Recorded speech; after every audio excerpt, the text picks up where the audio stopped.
Maestro Álvaro Altamirano, muchas gracias por acompañarnos a este programa de la serie Charlas Magistrales de uno de tus colegios, de la Barra Mexicana, Colegio de Abogados. Álvaro Altamirano es egresado de la Escuela Libre de Derecho, donde se recibió en el año de 1993, presentando la tesis profesional titulada La baja productividad del trabajador como causal de despido justificado. Cuenta con estudios de maestría en Derecho Comparado, LLM, en la Universidad de San Diego, en los Estados Unidos, donde trabajó para la firma de abogados Harrigan, Ruff, Bardelatti & Moore. Es socio director en el Bufet Altamirano y Estudillo, donde ha trabajado desde 1986. Es miembro de la Barra Mexicana Colegio de Abogados desde 1996, del Ilustre y Nacional Colegio de Abogados de México desde 1996 y de la Asociación Nacional de Abogados de Empresa Colegio de Abogados desde el mismo año, donde fue presidente en el bienio 2009-2010. Fue director editorial de la revista Abogado Corporativo, que publica la ANADE de 2010 a 2015 y de 2019 a 2020. También fue conductor del programa de televisión Perspectiva, Derecho de Empresa, en el Canal Judicial del 2015 al 2018. Es presidente del patronato de la Casa de la Amistad para Niños con Cáncer y AB. No sé si esto es un poco reciprocidad o venganza, porque Álvaro me invitó hace algunos años a grabar un programa en el Canal Judicial. Yo lo quiero ver más como reciprocidad y espero que tú también, porque yo tuve una muy grata experiencia en ese entonces. Álvaro, tú has estado muy ligado toda la vida al abogado de empresa, inclusive no solo como socio de la ANADE, de la Asociación Nacional de Abogados de Empresa, sino como presidente de la propia ANADE. Y bueno, me interesa entrarle a esta plática, a esta charla, un poquito por ese tema de la exclusividad, ¿no? O me dedico a la empresa, o me dedico a los trabajadores y sindicatos. Y de mí surge la pregunta, ¿qué hay buenos y malos en el derecho del trabajo? Bueno, pues antes que nada, muchas gracias, Carlos. Es un honor, un privilegio estar contigo. Efectivamente, cuando nos vimos allá y te invité, tuvimos una charla magnífica como la que seguramente tendremos el día de hoy. Y fíjate que cuando recién terminé mis estudios en la Escuela Libre de Derecho, pensé en la colegiación como un aspecto muy importante para ser un buen abogado. ¿Por qué la colegiación, Carlos? ¿Y por qué ser parte de la barra, de la ANADE, del Ilustre? En mi caso, la barra fue el primer colegio. Yo te diría, porque necesitamos una educación continua, necesitamos un trabajo ético profesional y por supuesto también tenemos que adicionarlo con un trabajo pro bono en beneficio de la sociedad, Carlos. Que son los tres grandes ejes de los colegios, ¿no? Yo creo que sí, y con estos tres ejes puedes formar un muy buen abogado, que además ahora con la barra y con la ANADE, que están haciendo un esfuerzo muy importante por la certificación, que seas un abogado con un sello de garantía. Me parece que hay una distinción muy importante entre ser un buen abogado y además colegiado y ser un mal abogado que no cumple con estos requisitos, Carlos. No, que no tiene mayor interés en ello, pero no me evadas el tema, querido. Hay buenos y malos abogados, es decir, hay una forma buena y una forma mala. Yo estoy seguro que la respuesta es negativa, no más en que los abogados de los trabajadores son malos, pero ¿por qué? Puede ser también tradición familiar, creo que muchos hemos pasado por ello, en fin. Sí. En tu caso, ¿por qué ser abogado de empresa? Bueno, mira, la verdad es que en mi situación muy particular, como sucede con nuestro querido Néstor de Buen, tu padre, que la verdad es que fue el maestro para todos. En mi caso, mi padre, José Altamirano, pues también inició una carrera, una práctica profesional independiente. Siempre tú me decías por qué estar del lado empresarial, sindical o del lado del trabajador, y siempre él estuvo del lado empresarial. Yo tuve el honor y la fortuna, como tú también, tenemos ese privilegio de continuar una tradición jurídica en nuestro país y dedicados al derecho laboral. En mi caso muy particular, siempre estuve muy convencido, y te voy a platicar una anécdota y con esto creo que te va a poder contestar, de que había que representar alguna de las partes, ¿no? Llegué un día cuando era muy joven, recién llegado al despacho, y defendí ante un presidente de Junta de Conciliación a ultranza a un trabajador. Dije: señor presidente, esta empresa son unos desgraciados, ya ni la muelan, lo despidieron injustificadamente. Y me acuerdo la cara del presidente que me decía, asentía, en fin, me entendía, me escuchaba. Sucede que al día siguiente, por meras circunstancias de la vida, Carlos, me dicen en el despacho, ahora ve y tienes que representar a tal empresa. Y sucede que la audiencia fue con el mismo presidente, en la misma junta y más o menos a la misma hora. Entonces llegué, yo también muy joven en ese entonces, señor presidente, este trabajador es un desgraciado, tenemos causa justificada de despido. Y me dijo algo, Carlos, que nunca se me va a olvidar. Me dijo ese presidente, Álvaro, ¿a quién le creo? ¿Al abogado de ayer al abogado que vino o al abogado de hoy? Sí. Y desde ese día, Carlos, decidí que sí había que estar de alguna de las partes, en mi caso, el lado empresarial, y defenderlos siempre adecuadamente. Claro que hay malos abogados. Álvaro, y bueno, en tu visión de abogado de empresa, estamos en un momento con cambios radicales en el mundo del trabajo. Obviamente está el tema, quizás el motor de todos estos cambios, bueno, el motor principal, porque no el único, que es el Tratado de México, Estados Unidos, Canadá, con su antecedente del Tratado Transpacífico, que luego lo abortó Trump. Nosotros continuamos, pero ya sin Estados Unidos no tenía tanta gracia, pero al final se retomó a través del TEMEC. Está el cambio de las juntas de conciliación y arbitraje a los juzgados laborales, por lo cual algunos luchamos muchos años y ahora se está por fin haciendo realidad. Esperemos que salga bien. Creo que no puede salir peor de lo que eran las juntas, pero esa es mi opinión personal. Y está también esta reforma reciente de subcontratación. Yo quisiera que me hablaras un poco de estos tres temas y quizás alguno más relacionado con ellos desde el punto de vista de la perspectiva empresarial. Claro. ¿Cómo ve el abogado de empresa? ¿Cómo ve la empresa y cómo ve el abogado de empresa estos cambios? Pues fíjate, Carlos, que en relación a este tema fundamental del desarrollo económico de nuestro país, el TEMEC pues ha venido a generar una explosión de inversión extranjera con su antecedente del Tratado de Libre Comercio y el TPP, como bien mencionabas. Porque si tú te fijas de la Ciudad de México hasta la frontera con Estados Unidos, estos 3,000 kilómetros que tenemos, ha habido un desarrollo muy importante de las empresas en nuestro país.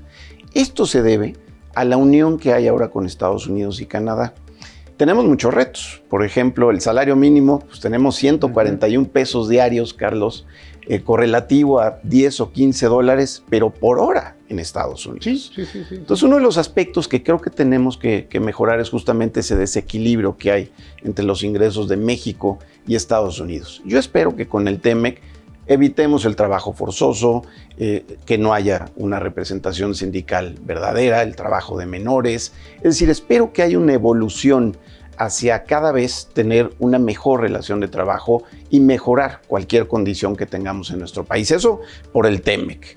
Pero dime una cosa, antes de abandonar el tema, que es, además podríamos hablar horas del puro tratado, pero pensando en los cambios fuertes que hubo entre el TEMEC y el NAFTA, o el Tratado de Libre, el TLC, como le llamamos en México, pues allí teníamos, digamos, los dientes de los que hablaba Clinton, eran unos dientes muy poco afilados. Sí. Esta es la verdad de las cosas. Teníamos un procedimiento que nunca llegó ni siquiera al 50% de los avances, y luego con una posible multa donde te sacabas el dinero de una bolsa y te lo metías en la otra, pero lo cual nunca ocurrió. En fin, México tuvo, digamos, un gran éxito en la negociación para evitar un procedimiento que pudiera imponerte por la fuerza alguna medida. Claro. Y ahora ya no. No. Ahora uno de los cambios principales es precisamente el tener que pasar por procedimientos que pueden con relativa facilidad llegar a sanciones.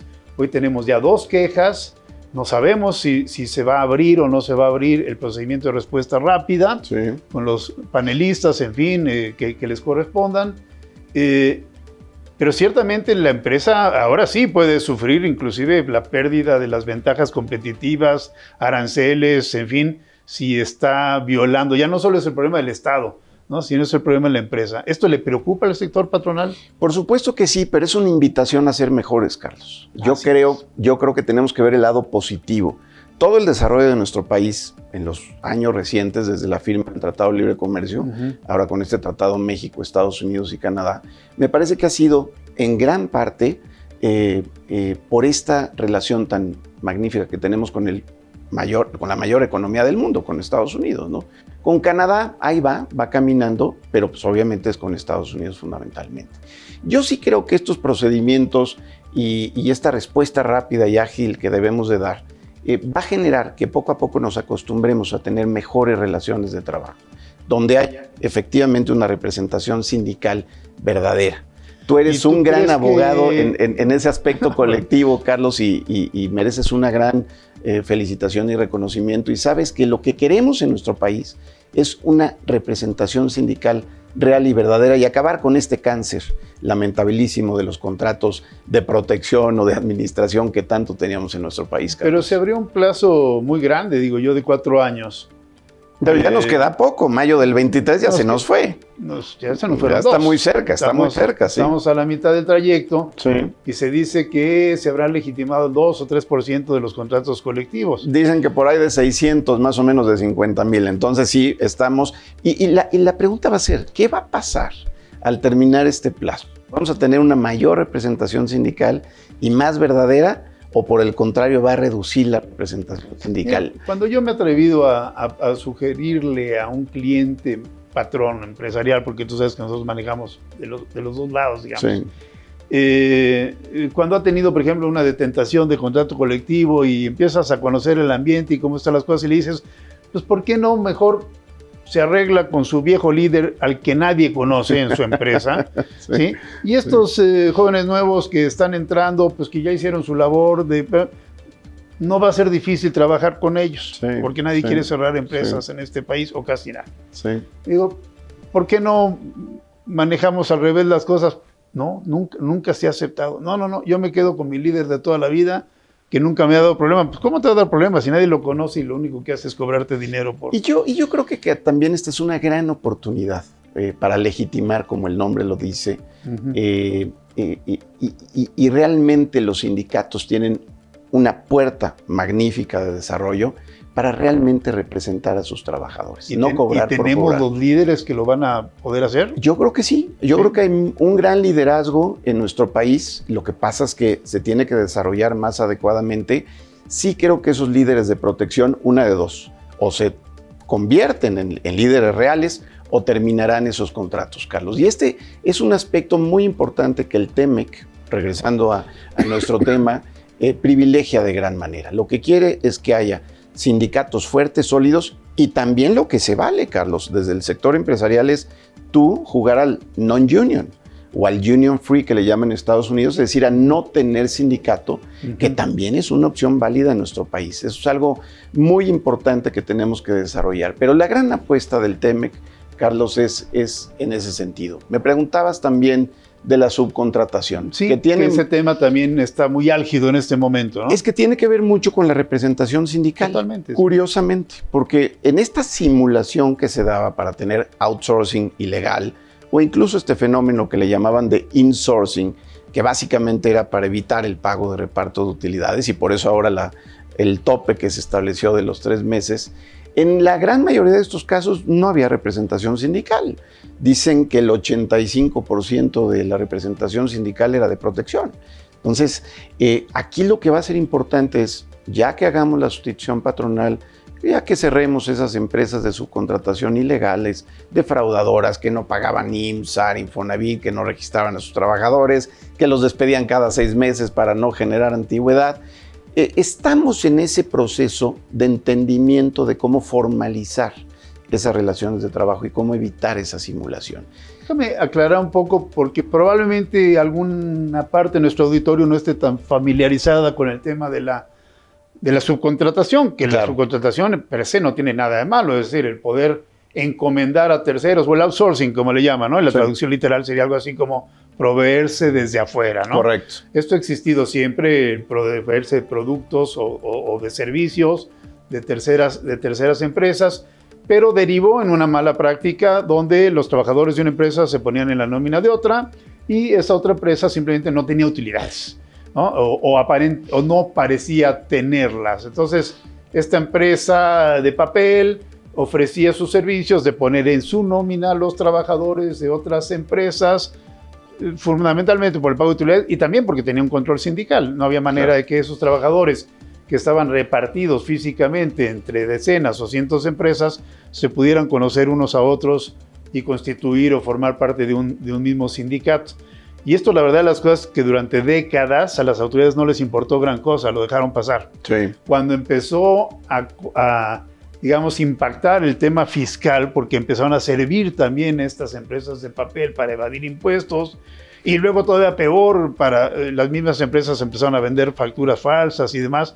Entonces ahí sí el SAT brincó y dijo, oigan, qué mala onda, pobres trabajadores, los están explotando. No, lo que le importaba era que no explotara al propio sistema fiscal. Sin duda, Carlos. La verdad es que en este aspecto a mí me parece que es una evolución adecuada y razonable para lo que es un desarrollo de la empresa en nuestro país. O sea, esto es algo fundamental, Carlos, que tenemos que ir desarrollando poco a poco. Yo te diría que sí es una gran área de oportunidad el poder ver trabajos formales en tu propia empresa con un IMSS, SAR, Infonavit con tu salario real, que será otra estrategia que se usaba, subregistraban con un salario menor.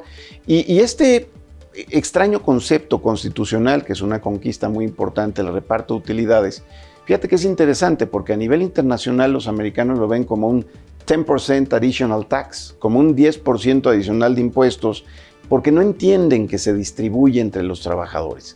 Me parece que pero el empresario lo ve y creo que tiene razón. O sea, si me están cobrando el 30% del impuesto sobre la renta y aparte tengo que dar antes de impuestos el 10% de utilidades, pues 30 más 10, 40. Pero fíjate que independientemente de ese 40, la buena noticia de la reforma es este tope de los 3 meses de salario o el promedio de los ingresos de los últimos 3 meses como un reparto de los 3 últimos años, como reparto de utilidades, como un tope genérico que se da, Carlos. Y creo que eso va a lograr que sí se dé una mejor distribución de la riqueza y que también el empresario sepa cuál es su costo laboral y cuál es el tema del reparto de utilidades y que se reparta. Aunque quizás, bueno, yo lo veo, no sé si compartas esto, como una solución provisional y que habría que entrar, nadie lo ha dicho, bueno, lo digo yo porque me parece que es necesario, habría que entrar a reestructurar todo el sistema de reparto de utilidades con una filosofía que es que las empresas que tienen mayor intensidad en capital paguen menos utilidades y las que tienen mayor intensidad de mano de obra paguen más utilidades. Es decir, tiene una lógica, ¿no? Una empresa que puede ganar mucho dinero, poco dinero, eso no es lo importante, y realmente pues no tiene más que 2, 3 trabajadores de servicios, vamos a llamar, de menor jerarquía o de menor importancia, pues ¿por qué va a pagar el 10% de utilidades? Claro, ahora se le ponen los 3 meses o lo que tú quieras como tope, pero no parece lógico, ¿no? Imagínate tú un taller de un alfarero, pongo yo el ejemplo siempre, donde pues todas las utilidades vienen del trabajo manual de los operadores. Claro. Ese tendría que pagar probablemente más del 10%, pero el otro quizás no debería pagar más del 2%. Fíjate que va a ser complejo volver a abrir esta caja de Pandora del reparto de utilidades para generar un nuevo diseño de la forma de pagar. A mí me parece que el TEMEC, la regulación de subcontratación y este tope a reparto de utilidades, todo junto, me parece que nos debe llevar a ser mejores empresas, con un mejor desarrollo, con más lo que los americanos llaman mucho, y en México lo estamos tomando, con más compliance, Carlos, más cumplimiento de las normas laborales de una manera ética. Y esto me parece que es un gran punto de partida para el desarrollo y crecimiento de nuestro país, de los empleos que tanto necesitamos y una mejoría de ese salario que tanto tenemos que subir. Va muy bien el salario mínimo, ya va generando mayores ingresos, aumentos del 20%, del 15%, este monto independiente de recuperación que se está dando, tienen el objetivo de en 2 o 3 años que suba de 200 pesos, y eso se parece un poquito más a 10 o 15 dólares, todavía estamos muy lejos, está muy lejos. Pero es un buen esfuerzo porque el empresario, esto es muy importante, Carlos, el empresario, entre mejor pague a sus trabajadores, esos trabajadores pueden contratar los servicios de la empresa para la cual trabajan y quizá también comprar los propios productos que su empresa produce. Y esto es muy importante. Es lo que decía Henry Ford, ¿no? Oiga, señor, ¿por qué paga usted tan buenos salarios? Pues porque quiero que me compren mis coches, ¿no? Mis trabajadores. Y es un elemento fundamental de dar un círculo virtuoso a la economía, Carlos. Entre mejor salario, mejor oportunidad de desarrollo, y eso nos merecemos los mexicanos, acabar con estas grandes diferencias que tenemos entre los más ricos del mundo, varios de ellos a nivel internacional, y los más pobres en algunas barrancas que vemos en cualquiera de las alcaldías de la Ciudad de México y no se diga del país. Lo que yo a veces pienso es que no todos los empresarios, obviamente, pero muchos empresarios dicen, no, que el que pague mejor el salario sea mi vecino para que sus trabajadores me compren mis productos. Pero tú preguntabas, no los míos que compren los suyos. Pero tú preguntabas al inicio, ¿hay buenos abogados y hay malos abogados? Yo creo que un buen abogado de empresa tiene que asesorar a su cliente en este sentido y tener una responsabilidad social también, Carlos, y no únicamente ver por un enriquecimiento personal. Creo que aquí tiene que haber esa labor social. Y dentro de este compliance, dentro de esta necesidad de ser más estrictos, no porque nos lo impongan, sino porque nosotros mismos nos imponemos con el cumplimiento de las normas. Y claro, las que no nos gusten habrá forma de combatirlas, pero no puede ser a través del incumplimiento. Claro. El cambio de las autoridades laborales. 100 años hemos tenido de juntas de conciliación y arbitraje. Poquito más ya, sí, porque todavía subsisten. Sí. También estamos ahí en un tránsito a los nuevos juzgados laborales, que todos creo que tenemos la esperanza de que mejoren radicalmente la impartición de justicia, la administración de justicia, como se le dice. ¿Cómo lo ve el sector empresarial este cambio? Mira, me parece que además de la esperanza que bien mencionas, creo que tú, yo y todas las personas que nos están viendo tenemos que participar. Es decir, no podemos estar a un lado del desarrollo de estas nuevas tribunales laborales y estos nuevos centros de conciliación local y por supuesto el Centro Federal de Conciliación y Registro Laboral.